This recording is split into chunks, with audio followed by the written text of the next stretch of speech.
Donc forcément ça forge, hein. Ça donne, une belle leçon dans la vie, ça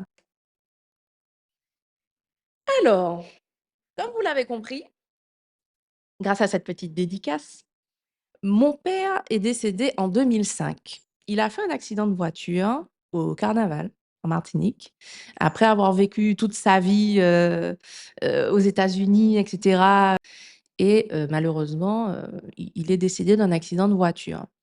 Donc tout ça, j'avais 18 ans, hein, quand ça s'est passé. Donc forcément ça forge, hein, ça donne, une belle leçon dans la vie, ça là, donc justement à ces 18 ans, je suis en terminale quand mon père décède et je dois passer mon bac 4 mois après. Grâce à lui, vu que je voyageais beaucoup aux États-Unis, pendant tout un mois de grandes vacances, j'étais fluent in English. Du coup, j'ai eu mon bac, sans problème grâce à l'option, anglais. Après, je me suis inscrite dans une école de commerce à Paris, donc une école post-bac qui s'appelait Advancia et je suis rentrée dans un cursus, licence en, management entrepreneurial et création d'entreprise.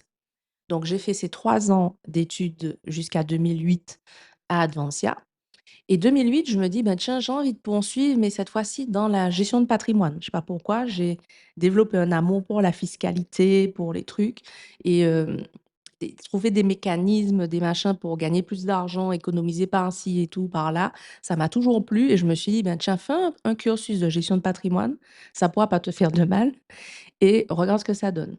Sauf qu'on est en 2008 quand j'obtiens ma licence et que je veux postuler dans cette école. Donc je passe les concours d'entrée, tout se passe très bien, mais je veux rentrer en parcours, hem, d'alternance.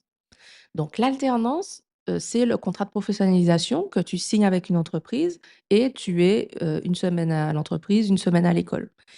Malheureusement, 2008, crise de subprime aux États-Unis, tous les marchés de l'emploi et cetera sont grippés, y compris en France, où on me dit: «Bah, désolée mademoiselle, mais là, on n'embauche plus, au contraire, on peut licencier même parce que la crise est difficile là». Donc je suis dans une posture où j'ai envie de continuer en gestion de patrimoine, mais j'ai pas envie non plus de facturer à ma mère une quatrième ou une cinquième année d'école de commerce, parce qu'en plus cette école était plus chère que la précédente et je me suis dit: «Non, bon laisse tomber, va à la fac, trouve un autre cursus», et j'ai choisi le e-commerce. Du coup, j'ai laissé de côté, la gestion de patrimoine. On va dire que j'ai cultivé ça avec des lectures, des livres, des trucs après, hein, mais je me suis pas professionnalisée là-dedans.